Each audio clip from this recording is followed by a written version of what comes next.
अब हम प्रश्नावली 7.2 पे चर्चा करते हैं, घनमूल पे। प्रश्नावली 7.2 है ना, इस पे हम चर्चा करते हैं। तो इसके लिए हमको घनमूल बताना है। घनमूल, जैसे कि हम वर्गमूल की बात किए थे, ऐसा ही घनमूल है। मूल क्या होता है, ये कहाँ से बना है, इसे घन को वर्ग को हम वर्गमूल को हम ऐसा दिखाते हैं। तो घनमूल में सिर्फ यहाँ पे 3 और लिख जाता है। इसका मतलब क्या हो जाता है कि किसी भी संख्या की घात 1/3 है ना। जैसे कि हमें ये संख्या निकालना, जैसे मान लो हमें 64 दिया है ना। 64 किसका मूल है, 64 कहाँ से प्राप्त हुआ, तो हम 64 लिखें। 64 के साथ इस तरह से लिखेंगे, यहाँ पे 3 लिखेंगे। तो इसके बाद 64 का क्या हो जाएगा, 8 8 64 होता है। फिर 2 दूनी 4 दूनी 8, 2 16 2 64। तो 2 की घात कितनी हो गई, 2 दूनी 4, 4 दूनी 8, 8 दूनी 16। इसमें वर्ग से निकाल लेते हैं ऐसा 64 करके। 2 2 तिया 6, 2 दूनी 4, फिर लिखे 2 एकम 2, 16 दूनी 32, 2 8 16, 2 चौके 8, 2 दूना 4, 2 एकम 2 है ना। ये 3 है, ये 3 3 3 के जोड़े बन गए। मतलब यहाँ 2 की घात हमको, 2 की घात कितनी आ गई, 2 दूनी 4 की घात 3 आ गई, ठीक है। और पूरे की घात हम कितना लिख देंगे, 1/3। तो 3 से 3 कट गया तो उत्तर आ गया 4। तो ये किससे बना हुआ है, 4 से बना हुआ है ना। ये वर्ग गुणनखंड विधि से ऐसे, यहाँ से ऐसे, ठीक। तो हमें मूल ज्ञात करना है कि वह घनमूल जो है कहाँ से प्राप्त हुआ है। एक तरीका ये है घनमूल निकालने का कि हमें गुणनखंड करें, अपन ने जोड़े बनाए, 3 3 के जोड़े बन गए।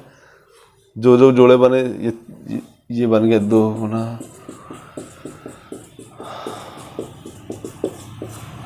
एक जोड़ा बना, ये एक जोड़ा बना, इसका 1 2 ले लिए, इस जोड़े का 1 2 ले लिए, बराबर 4। ये 4 का जो है घन है 64, इस तरह से, ठीक है। तो अब हम घनमूल निकालने का एक दूसरा तरीका निकालते हैं।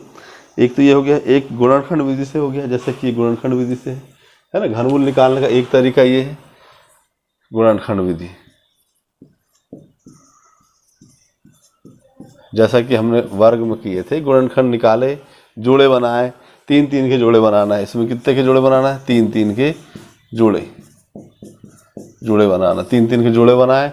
जोड़े बनने के बाद हर जोड़े से एक एक शब्द ले लिए, एक एक अक्षर ले लिए, और उसके बाद में वह जो मूल निकलेगा वह उसका मूल निकल जाएगा। अब हमें एक और विधि दी है इसमें, वो है अनुमानित विधि। अनुमान निकालना, किसी भी संख्या का अनुमान निकाल के हम उसका घन कैसे निकाल सकते हैं। तो देखते हैं अनुमान कैसे करना, अनुमान वाली विधि से। तो यही बता देता हूँ। अनुमान लगाना है, अनुमान लगा के हम किसी भी संख्या घन निकाल सकते हैं। तो जैसे एक सवाल दिया हुआ यहाँ पे, इसका घन निकालें आप, वर्गमूल निकालें। क्या लिखा है, 857 और 375। ऐसी संख्याओं का जब हम वर्गमूल निकालते हैं, घनमूल निकालना है तो कैसे निकालेंगे।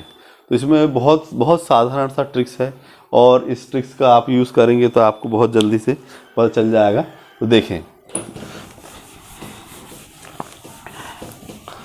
सबसे पहले आपको सभी संख्याओं का 1 से लेकर 10 तक संख्याओं का घन याद होना चाहिए, है ना। तो हमको मालूम ही है एक संख्या, 1 का घन कितना है, 1, 2 का घन कितना है। इसको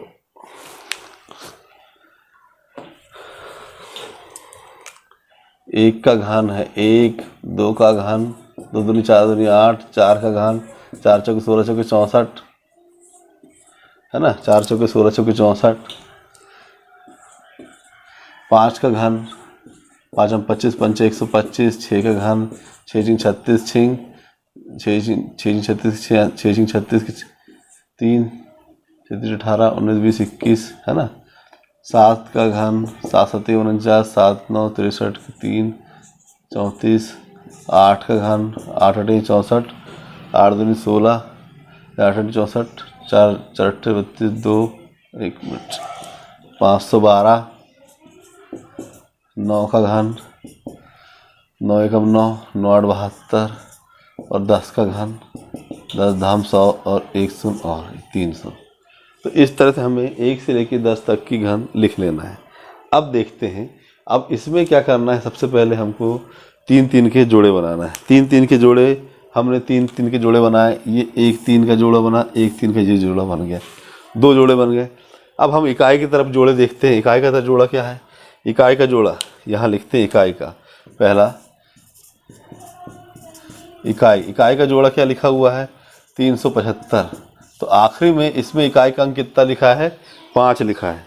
इकाई का अंक कितना लिखा है उसमें? 5। तो 5 जब इकाई का अंक लिखा है, ये 5 लिखा है, तो 5 किस में आता है?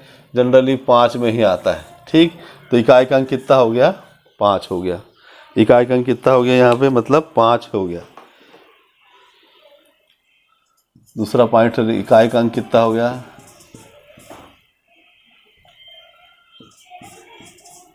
इकाई का अंक हो गया इसमें 5। अब हम दहाई की बात करते हैं, तो दहाई के लिए ये लिखा हुआ है हमारे पास 875। दहाई में जो 3 का पेयर बना हुआ है, 857 बना हुआ है। 857, ये जो 857 है, ये किस संख्या के निकट है ये देखना है। और उस संख्या में सबसे छोटी संख्या जो होगी वो उसका अपन ले लेंगे। तो 857, तो 857 अपन बात करते हैं, तो यहाँ देखते हैं, तो ये हो गया 729, और 729 से बड़ा है, और ये 1000 छोटा है। तो हम क्या कहेंगे? ये जो संख्या है 729 से बड़ा और 1000 से छोटा है। ठीक है, इस तरह से मतलब, तो इस दोनों की संख्याओं के बीच में है, और इसमें दोनों की संख्याओं के बीच में है। तो जो छोटा संख्या है, इन दोनों में छोटी संख्या क्या आ गई? इससे छोटी कौन सी आ गई? ये आ गई। ये किससे मिलके बना है? ये बना है हमारे पास 9 का क्यू से मिलके बना है ना, 857। और ये किसके मिलके बना है? 10 के क्यू से।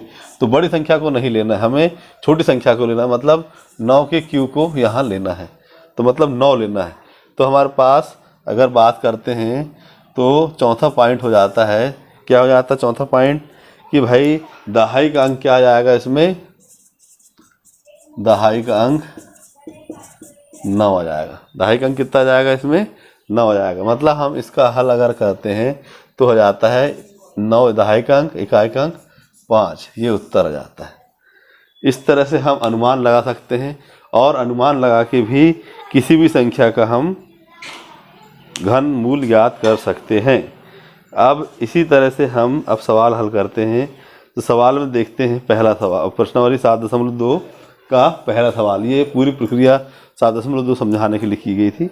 अब देखते हैं, इसमें लिखा है अभाज्य गुणनखंड विधि द्वारा निम्नलिखित में प्रत्येक के घनमूल ज्ञात कीजिए। तो ये जितने भी लिखे हुए हैं इन सबको हमको अभाज्य गुणनखंड विधि, गुणनखंड निकाल के 64 का करे, 512 का भी कर सकते हैं, जिसका भी जोड़े पूरे पूरे बन रहे हैं, है ना, जोड़े बनाते जाना है, जोड़े बन रहे हैं मतलब अभाज्य गुणनखंड है। फिर इसमें बताइए कि सत्य असत्य। पहला प्रश्न लिखा है किसी भी विषम संख्या का घन एक सम संख्या होती है। ये गलत है, जब क्योंकि किसी भी विषम संख्या का जो घन होता है एक विषम संख्या होती है, और सम संख्या का घन एक सम संख्या होती है, हमने पढ़े, और ये उल्टा बोल रहा है इसलिए गलत है। फिर लिखा है एक पूर्ण घन 2 शून्य पर समाप्त नहीं होती। एक पूर्ण घन है, और 2 संख्या 2 शून्य पर समाप्त, क्या बोल रहा है, 2 शून्य पे समाप्त नहीं होती। तो सही बात है, ये 2 शून्य पे समाप्त नहीं हो रही, 3 पे समाप्त हो रही है, तो ये बात सही है। फिर अगला बोलता है यदि किसी संख्या का वर्ग 5 पर समाप्त होता है, किस संख्या का वर्ग मतलब 25, मतलब 5 का वर्ग, जैसे 5 का वर्ग कितना हो गया, यहाँ लिखता हूँ, 5 का वर्ग कितना हो गया 25, है ना। तब अब जैसे अगला देखते हैं 25, 5 का घन कर देते हैं, 5 का घन कितना हुआ 125, 25 पे समाप्त हो रही है, ये सही दिख रहा है इसमें।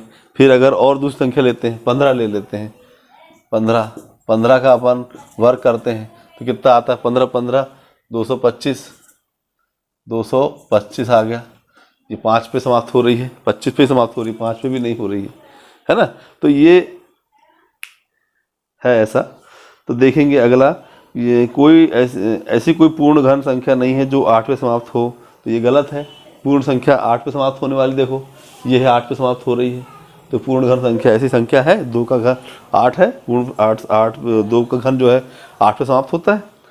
ठीक है, 2 में 12 कर देंगे, 12 के बाद 22 भी कर देंगे, तो वो जो उन्हें घन जब भी निकालेंगे तो अंतिम अंक क्या आएगा, उसमें 8 ही आएगा।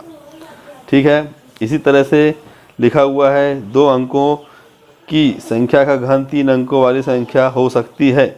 तो 2 अंकों के घन, जैसे 2 अंकों के घन 3 अंकों से ज़्यादा है, तो इसका मतलब ये गलत है ना। इस तरह से पूरे लिखे हुए हैं। फिर एक प्रश्न लिखा हुआ है, आपको प्रश्न नंबर 3 में देखते हैं। आपको ये बताना है कि 13, 31 एक पूर्ण घन संख्या है, बिना गुणनखंड किए आपको अनुमान लगाना है ना, और इसी तरह से बाकी चीज़ों का भी अनुमान लगाना है। तो ये सवाल हम इसमें करके बताते हैं आपको। प्रश्न नंबर 3 लेते हैं, देखें। प्रश्न नंबर 3 का आपको दिखाते हैं। तो प्रश्न नंबर 3 है ना, पहला तो लिखा है अपन इसका घन निकालना है, 1 3 3 1 इसका घन निकालना है। अब देखें, इसमें 3 के जोड़े बनाए हमने, ये 3 का जोड़ा बनाए। आखिरी में क्या आ रहा है, 1 आ रहा है। आखिरी में कितना आ रहा है, यहाँ पे 1 आ रहा है। तो 1 किसके घर में दिख रहा है, यहाँ पे आपको यहाँ से यहाँ तक जोड़े तो हम 1 के घर में दिख रहा है। तो इसका मतलब हम ये कह सकते हैं कि 1 जो है इसका इकाई का अंक हो गया। अब अपन दहाई के अंक की बात करते हैं, तो दहाई में 1 अकेला जोड़ा दिख रहा है 1, तो सिर्फ 1 ही है, तो वो 1 ही आ जाएगा। तो इसका उत्तर आ जाएगा सीधे सीधे 11 उत्तर आ जाएगा। ठीक है, इसी तरह से अगला सवाल लेते हैं। इसमें लिखा है 4913 है ना, 4913 ये किसका घन है, ये देखना है आपको, है ना। इसमें हम जोड़े बनाते हैं, तो 1 जोड़ा ये बनता है, 1 ये अकेला बनता है, 2 जोड़े बन जाते हैं। तो 3 का जोड़ा बना। आखिरी में कितना लिखा है, इसमें आखिरी अंक 3 है। 3 कहाँ पे मिल रहा है आपको, 3 यहाँ मिल रहा है आपको, इसमें मिल रहा है, तो 3 इसमें मिल रहा है। इसका मतलब इकाई का अंक हो गया इसमें 7। फिर इस तरफ कितना लिखा है, 4 लिखा है। 4 किसके नज़दीक है, 4 देखते हैं हम, 1 और 2 है ना। 1 का घन है 1 और 2 का घन है 8। 7 8 से कैसा है, छोटा है। 7 8 से छोटा है और 1 से बड़ा है। तो छोटी संख्या क्या आ गई, 1 आ गई। तो इसका मतलब यहाँ पे ये 17 का घन हो गया। ठीक, इसी तरह से अगला सवाल लिखा है, उसी में अगला लिखा है 12 167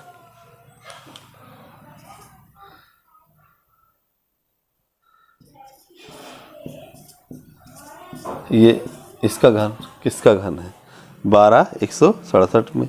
तो इसमें भी 2 जोड़े बन जाते हैं, ये 3 का ये बन गया, 1 का ये बन गया। अब देखते हैं, तो 7 या इकाई में कितना लिखा है, इसमें 7 लिखा है। 7 किस में दिख रहा है आपको, इसमें यहाँ से यहाँ तक अपन नज़र दौड़ाओ, 1 का 2 का 3 का अपन घन नहीं लिखे हैं, इसमें हमसे 1 हो गया है, 3 का घन नहीं लिखे हैं। 3 का घन लिखते हैं आप, 3 का घन कितना होता है, 3 3 29 27 है ना। तो यहाँ पे जो घन है 3 में दिख रहा है, 7 कहाँ दिख रहा है, 3 में दिख रहा है। तो 3 आ जाएगा इकाई का अंक। इस तरफ 12 है, तो 12 किसके नज़दीक है, यहाँ पे 8 और 64 इनके बीच में है। मतलब 12 जो है किसके नज़दीक में है, 8 और 64 के नज़दीक में है। 12 लिखो, किससे बड़ा किससे छोटा, तो 8 से छोटा और 64 से, 8 से बड़ा और 64 से छोटा है, ऐसा दिख रहा है। तो छोटी संख्या क्या है, इसमें 8 है। 8 किससे मिलके बना है, 2 से। तो यहाँ देखें, ये जो पहले जो दिखा हुआ है, इसमें 7 जो है, 7 कहाँ पे आ रहा है, 7 आ रहा है 3 के वर्ग में, 3 के घन में आ रहा है 7। तो हम यहाँ पे क्या लिखेंगे, 7 नहीं 3 लिखेंगे। यहाँ क्या लिखेंगे, हम 3 लिखेंगे। इकाई का अंक 3 हो गया है ना। इस तरह से ये 12 किससे, 8 से बड़ा और 64 से छोटा है। तो ये 8 किससे मिलके बना है, 2 से बना है। तो ये 2 आ जाएगा, इसका उत्तर आ जाएगा 23 है ना। इसका ध्यान रखना है कि वो किस संख्या से बना है। 27 जो है 3 के घन से बना है ना। और इसीलिए हमने 7 जो है इकाई का अंक वहाँ पे आ रहा है 27 में, 7 में, तो ये 3 से है, तो 3 इसमें इकाई का अंक हो जाएगा। इस तरह से हमें सवाल हल करना है। आप लोग ध्यान से करेंगे जो भी सवाल करेंगे, ठीक है। तो आप लोग प्रश्नावली 7.2, 7.1 ये पूरी कंप्लीट करें। जो भी समस्या हो पर कमेंट्स बॉक्स में ज़रूर लिखें। इसी तरह से अध्याय 6 में एक विविध प्रश्नावली दी हुई है 6.4, उसे भी पूरा कर लें, है ना। उसमें भी बहुत, वो जो पूरी 6 अध्याय का पूरा निचोड़ है उसमें, वो निचोड़ 6.4 में दिया हुआ है। उसके सवाल भी परीक्षा के लिए बहुत उपयोगी हैं। उसमें भी अगर कोई सवाल नहीं बनता है तो आप उसे ज़रूर बताएं। इसमें ये लगभग मैंने 7.2 के पूरे सवाल हल कर दिया है और 7.1 के भी लगभग सवाल हो गए हैं। आप लोग इसे और कर लेंगे, जो भी नहीं बनता बताएंगे। ठीक, धन्यवाद, जय हिंद।